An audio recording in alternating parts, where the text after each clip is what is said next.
Hello, friends.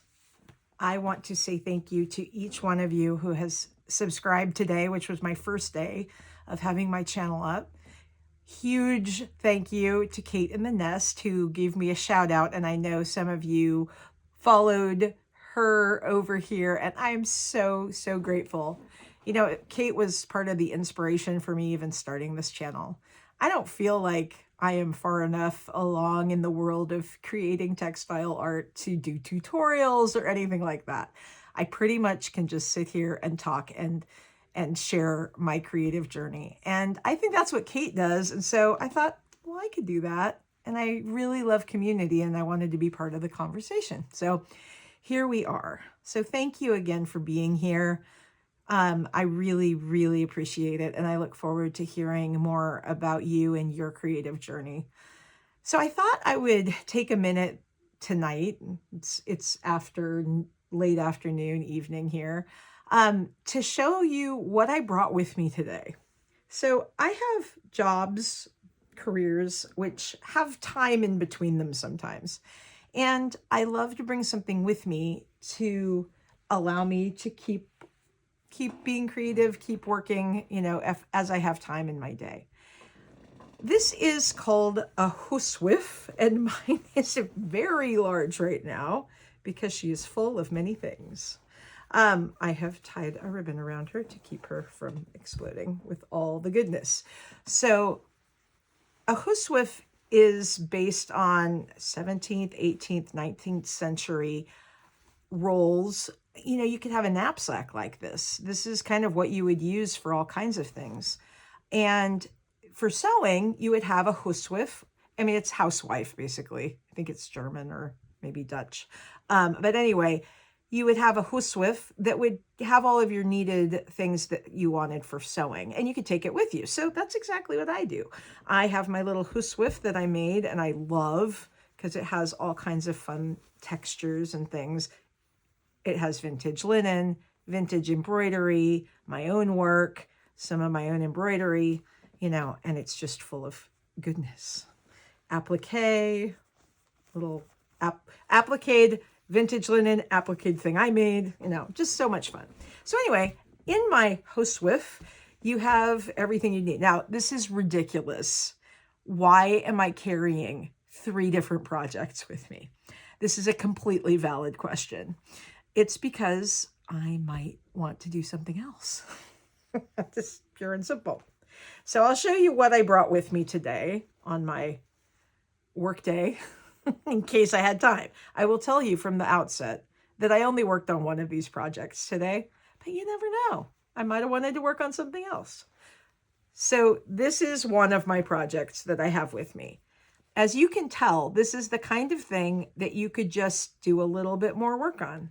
This side, so I've finished sewing down these pieces, and then these flowers, which were painted flowers that I bought on a tea towel, I have now done thread painting on. And I'm really happy with how that turned out. I just think it's cool. I also included some buttons in here. Well, if I got a minute, I could do thread painting on that sunflower. And that was kind of what I thought. So I brought a little bit of yellow thread along. I brought threads for each of the projects to have with me just in case. Anyway, I'll probably do some thread painting there, and I might very well embroider and add some more stitching in between some of these elements. And then look at this, you guys. Blank canvas. Who even knows what is going to happen on that side? So there was that one. Then I have this little piece that I showed you before.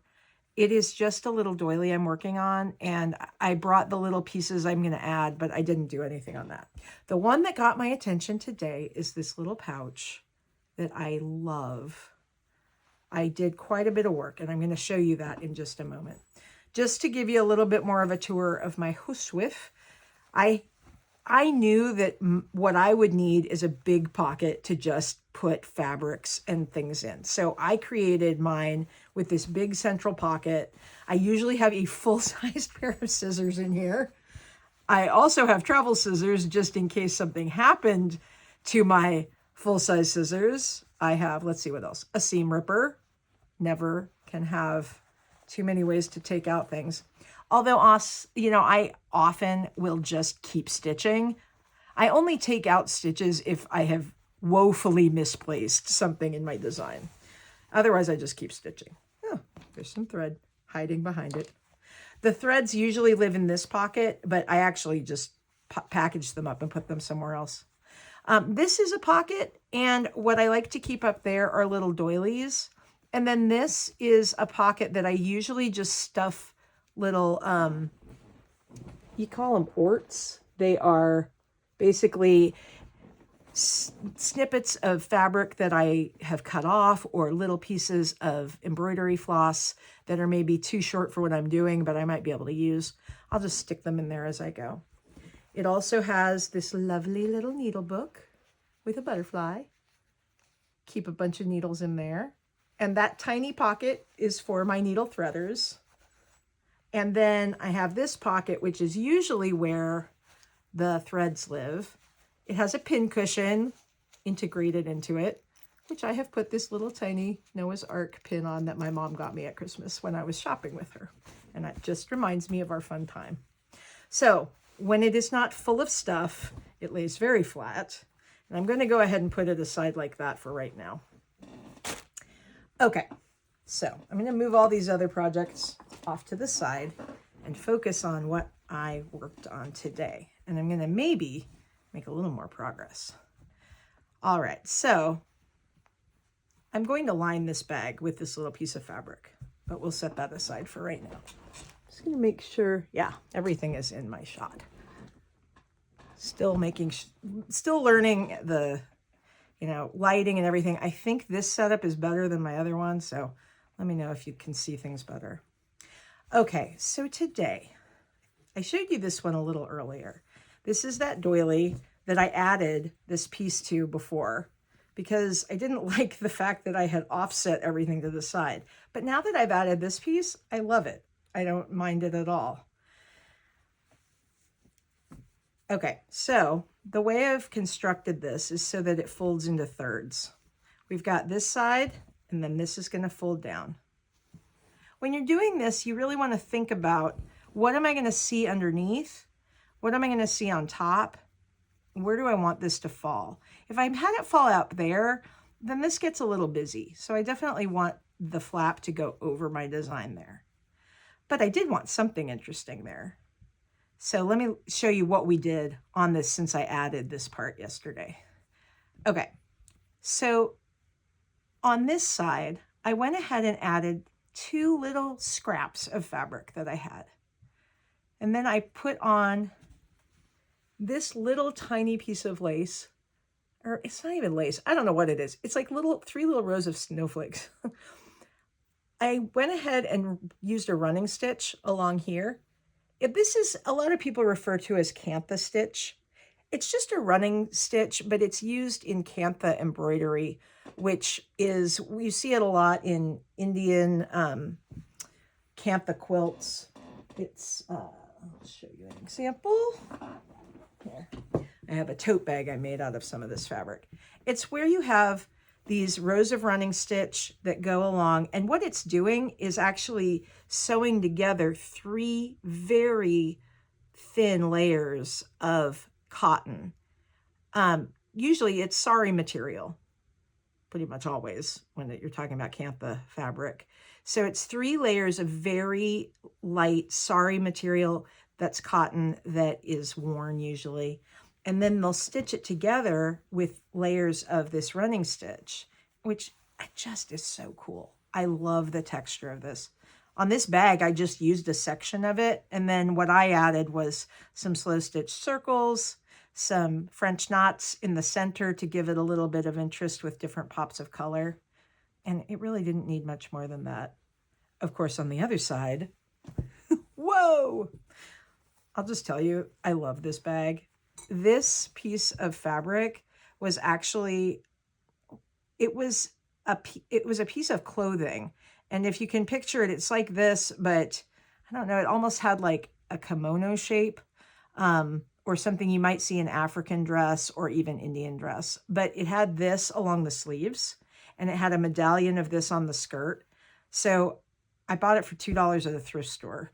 And I took some of the sleeves. I've still got tons of this fabric. I love it. And I made a couple of rows there. So this is machine stitched off of a garment.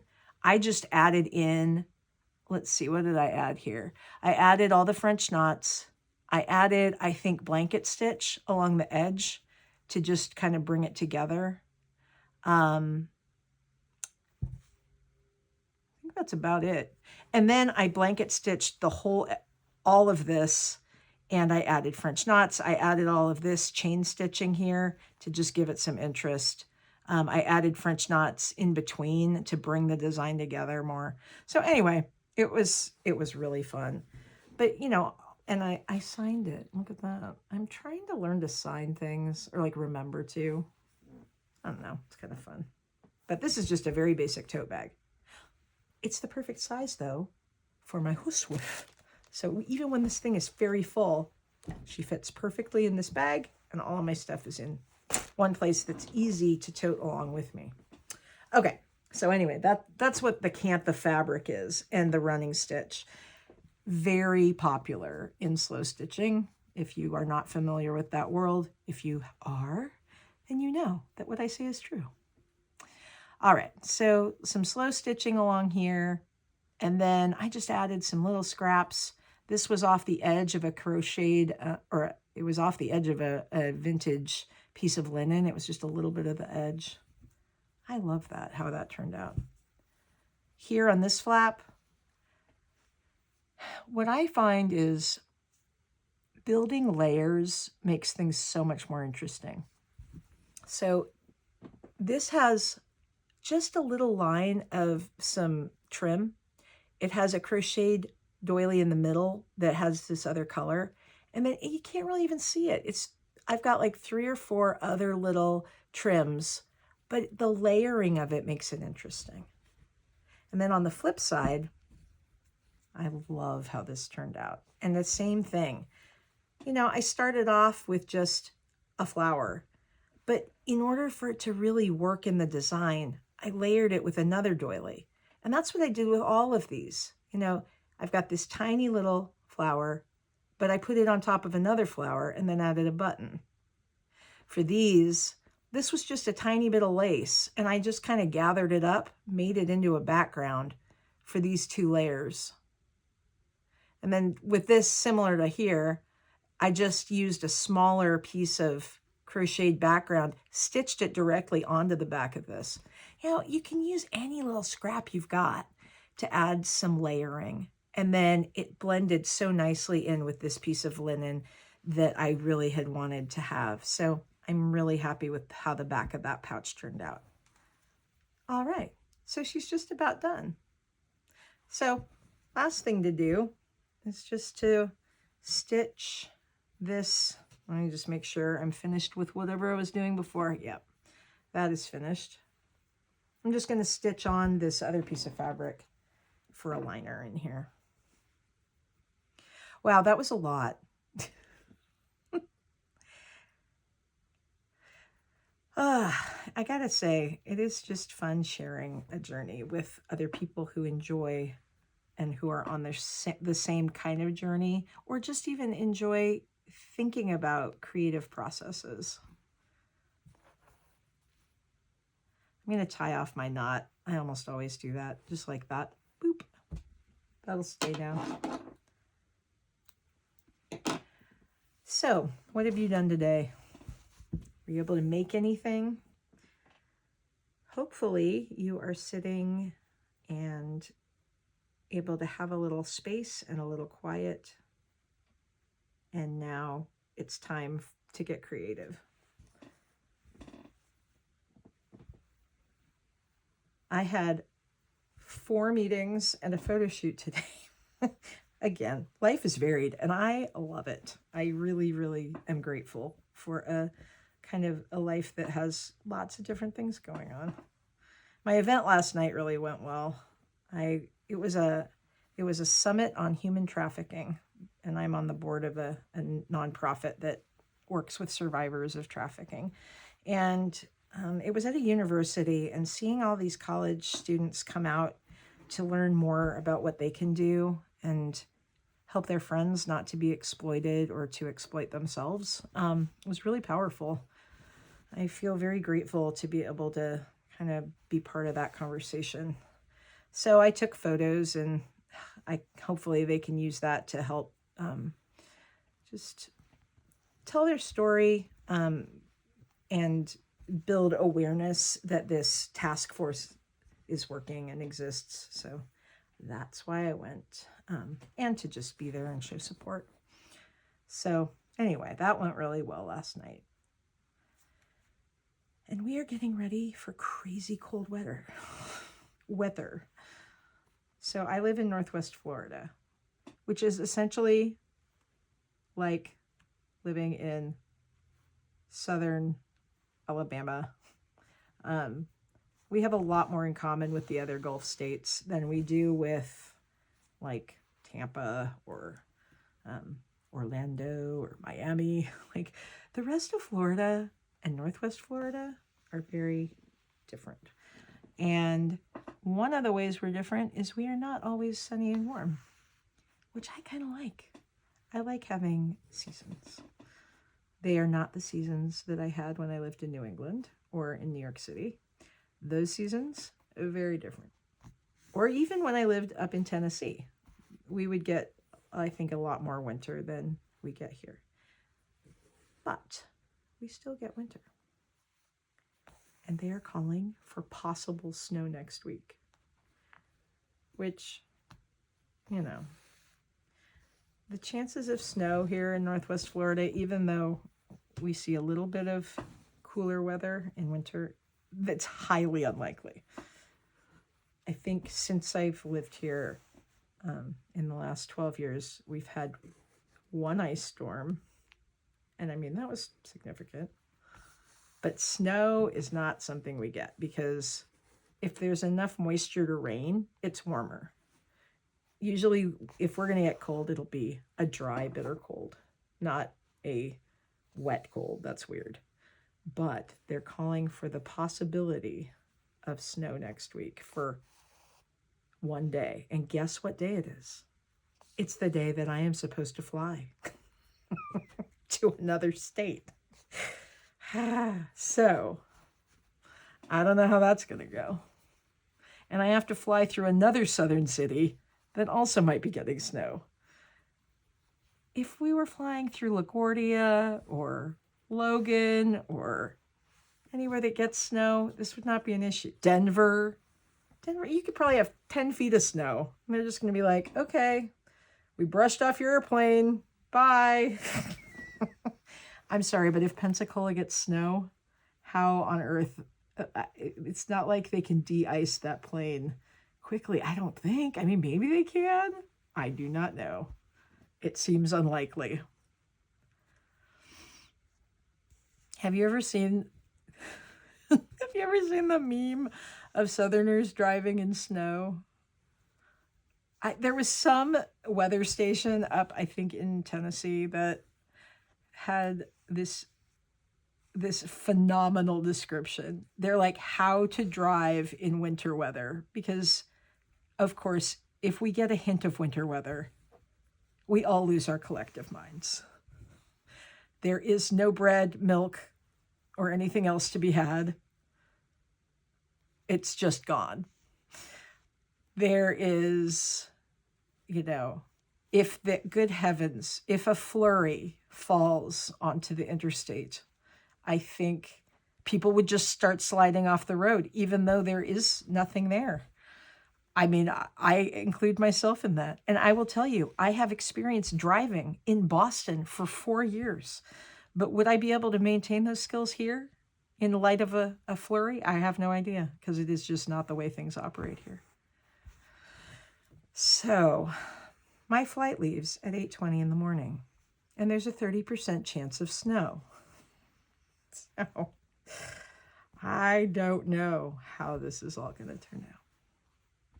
All right, I want to call attention to the fact that as I am doing this little running stitch to attach my lovely pink lining to the inside of my pouch, my stitches are shall we say, wonky.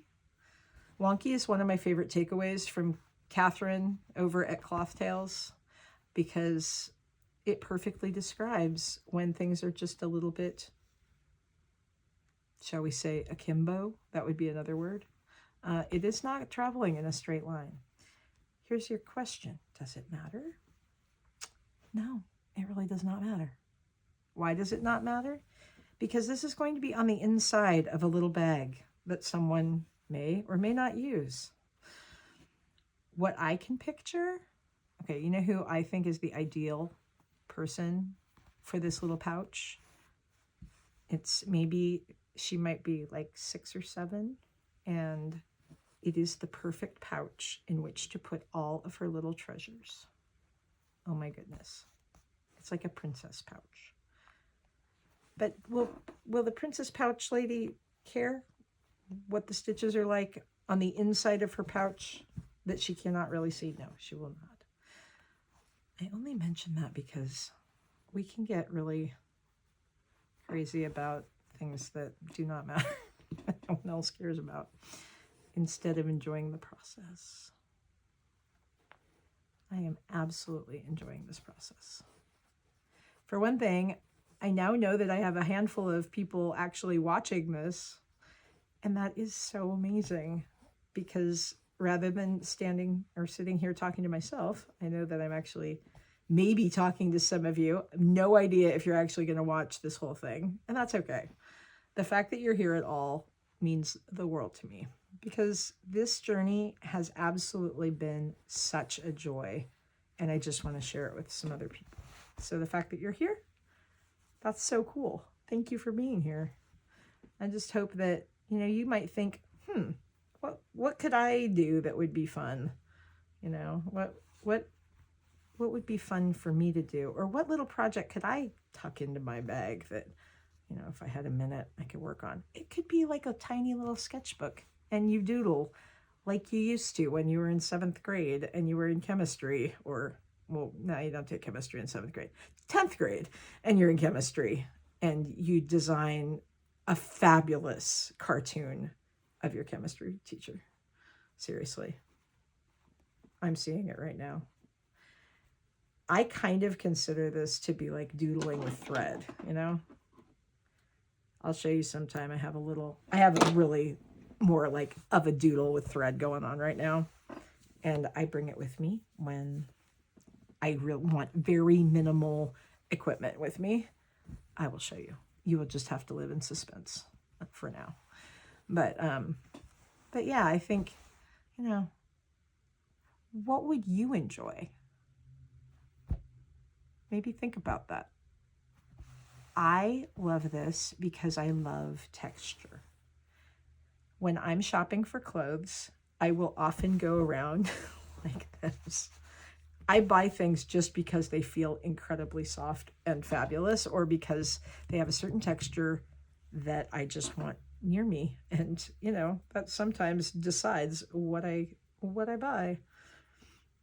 This sweatshirt is so soft. I just really love it. And it's a really pretty color. So, you know, easy decision. So that's kind of why I enjoy doing these textile crafts, is because I love the feel of the thread. I love the rhythm of pulling a little stitch through the cloth. I'm just going to run this little knot behind the cloth there. Kind of going backwards. I really like going that direction. You know what, Kate, if you like going that direction and you're starting a new row, why don't we start in that direction? Well, I think that's a great idea. I will do that. Okay. All it means in life is I have to make one more knot. That was not a big deal. Okay, so I'm going to start here and go that way because I find it much easier. Being creative is so good for you. I think that sometimes times we don't recognize how important exercising creativity is for our health and our well-being. It can look like so many different things too.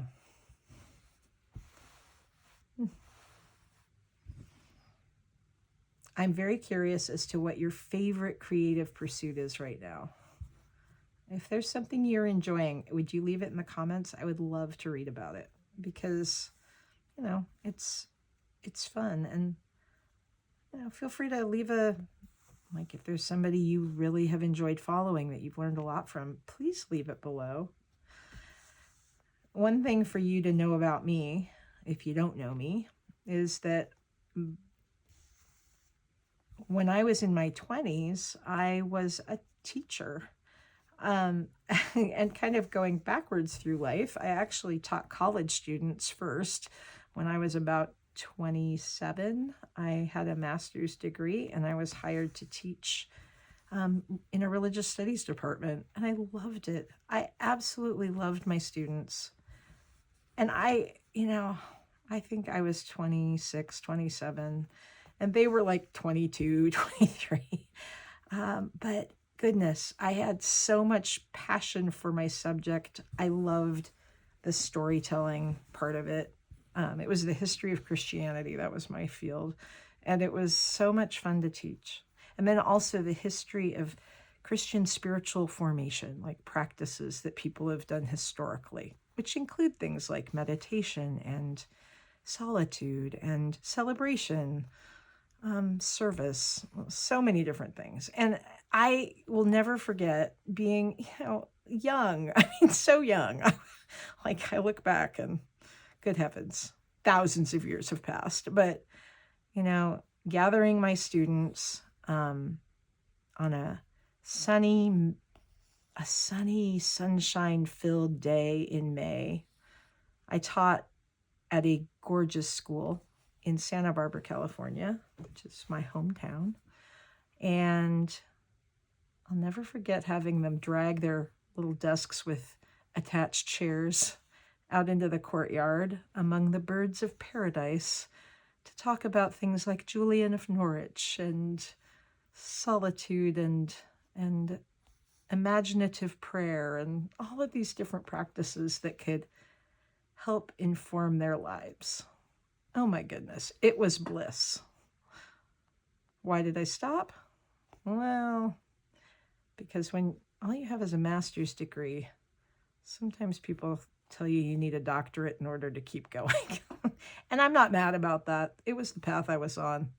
I thought I was going to be an academic, and I love education. Why am I wanting to tell you about like how to do things and finding your creativity? I know it's because at heart, I know that when I love something, I want to share it and encourage other people to find their thing that would be encouraging to them and will open up a new part of their gifts and who they are. What a joy to be able to do that. I love doing it with my college kids. And then because I would say because God has a sense of humor, I was a sixth grade teacher. Dude, you guys, sixth grade, that is a challenging time of life. Honestly, I think sixth grade was one of my most difficult years as a child. And I think that there was something about being able to go back and try to help make sure that it wasn't the worst year for my students.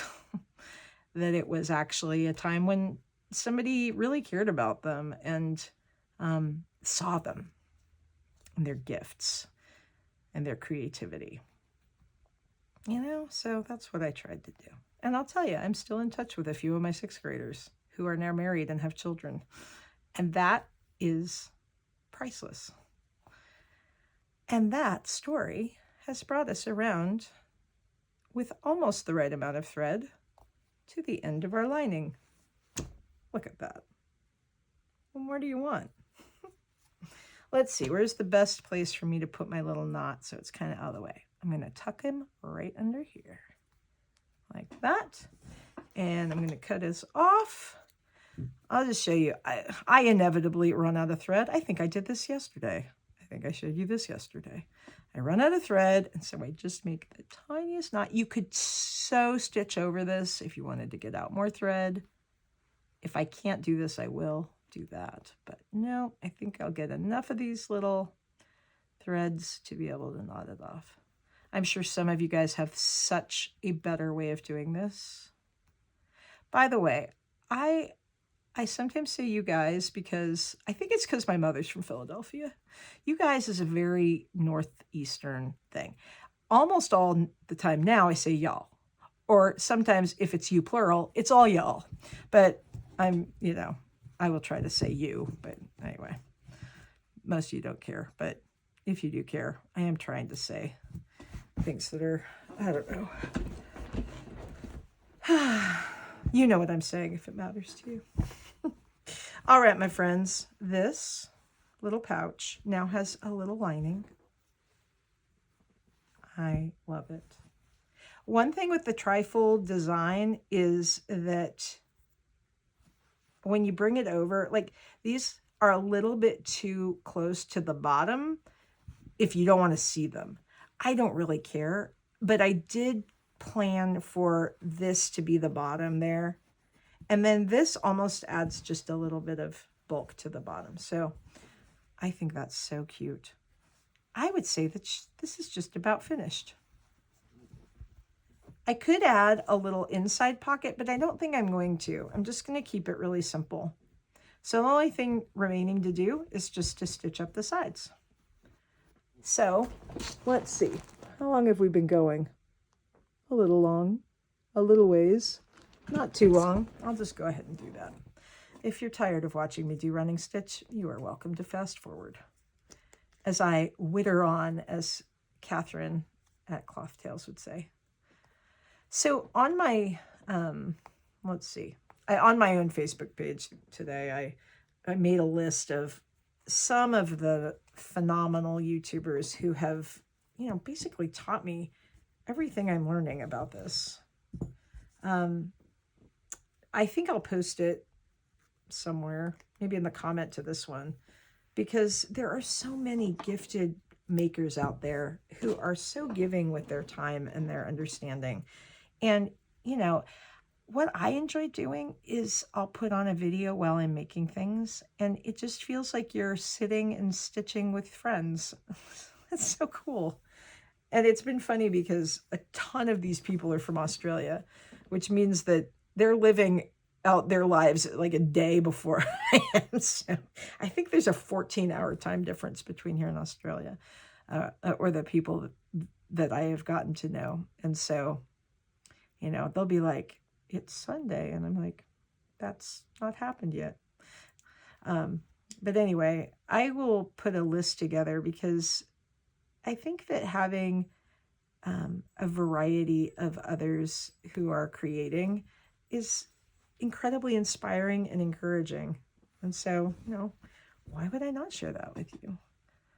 If there are people that you've discovered that you don't see on my list, feel free to leave those in the comments too, because there's a lot out there. And I may actually add to the list as time goes on, because I have probably watched a video and not, maybe remembered. I tried to make it as comprehensive as I could. Okay, the one thing with this is I'm going to try to line up these little guys here on the side. I want to make sure that you can kind of see through the scallops. I think that's pretty. And I'm just doing a kind of a stabbing stitch back and forth through here. It'll be pretty strong. I do not mind seeing that pink in between. I think it's really pretty. A little sandwich of color there. So I'm just stitching straight through. The only thing I want to make sure I'm doing is keeping it pretty even so that it doesn't, end up being kind of off. Again, always trying to strike a balance between wanting things to be your vision and also not being crazy about precision with some of these things. If you've never heard of slow stitch before, there is a person named Sally over at Dottie B Vintage. I will definitely link her below. She's doing a whole series right now on what is slow stitch. I think their first thing was they made a needle book. Or maybe their first thing I think was doing running stitch. Just a very simple back and forth, which is not what I'm doing right now, but incredibly similar. And then they're making these little needle books, which is a wonderful project to do because they're quick. I will probably do one for you at some point just to show you, because it's one of my favorite things to make. I can show you an example because I've got one right here. So this is one of my first needle books I made. Literally a piece of fabric that I added some little designs to. I stitched in this hanky and this little page with a pocket and this little page with a pocket. And I put my whole thing of needles in there because, you know, I have so many needles, but you can never have too many. Some people are super organized and they have them by number. And I'm just going to tell you, I have little needles and big needles. Yeah, I'm not that technical. You need different sizes for sure. Okay, I have to show you this. This is like a cocktail napkin for the end of your glass. You know, it's one of these, I don't know if you've seen them for wine glasses. It's a tiny coaster that fits on the end of your glass. And this is a cocktail and a rooster or cocktail. I found these with my mom and I just thought they were fabulous. So of course they came home to live with me, and they are providing this, you know, you can use this kind of coaster as a little pocket, whether you're doing it in a journal or in a needle book. It makes for a fabulous little pocket to put things. This one is very shallow because it's for seriously the tiniest cocktail glass ever. But anyway, there we are. But anyway, that's one of my needle books. And again, why does it have all this stuff on it? Because it's texture and it's awesome. And I did put KT24. It's harder, I don't know, numbers. Numbers are not as easy to me. So, all that to say that over at Dottie B Vintage, she is doing some needle books and other projects.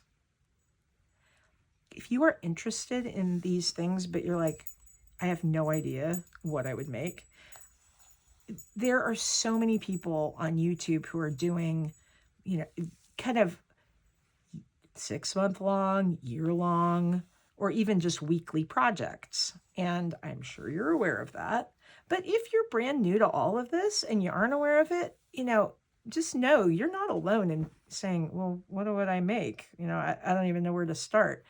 There's a bunch of different people out there. One of them that's, you know, Dottie B is doing something that I find very doable. Kate in the Nest, who is one of my very favorites, she's, as I mentioned at the beginning of this, somebody who inspired me to go ahead and just jump out there with being part of the conversation. She's doing a pouch every month, and it's so fun because she gives you a prompt that is the lyrics to a song, and then you could take it whatever direction you wanted. So her January prompt was the song Joy to the World, Joy to You and Me, you know, joy to the fishes in the deep blue sea, that song. And so people went all kinds of different directions with that. And it's been so much fun to see everybody's creativity. Some people went, you know, more literal with fish, which I so thought of doing at the beginning because, well, I live by the water or not by the water, but I live, you know, 20 minutes from the ocean or the Gulf. Sorry, I'm from California. You know, it's always been an ocean. Now it's a Gulf. I don't know. Anyway, by the deep blue sea. We'll just go that way. I live by the deep blue sea. And I could have done that because I love the beach, but I just went in the direction of things that bring me joy. And I will definitely show you my joy pouch in another video. It is actually finished, so I may do another one. I mean, it's only the middle of January. I got 2 weeks before she gives us another prompt, so who knows? Maybe I'll make a little joy pouch. What do you think, Kate? Should I do that? I think that'd be fun. But I pretty much just went with things that brought me joy, and I love my little pouch. So mission accomplished. I think one of the things that's been the most fun about all of this is just I've discovered this whole community, multiple communities, but that seem to have a lot of overlap of other people who have, for one reason or another, started either just stitching or embroidery or a slow stitching journey. And it's such a lovely community. So many fabulous people, all doing fun, creative things. And as I mentioned, very generous with their time and their ideas. And it's just really cool. All right. I'd say that she's finished. Here we are.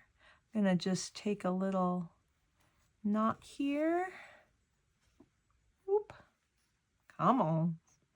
You get unstuck.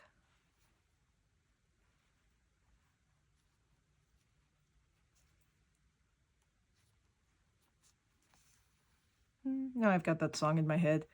Thanks, Kate.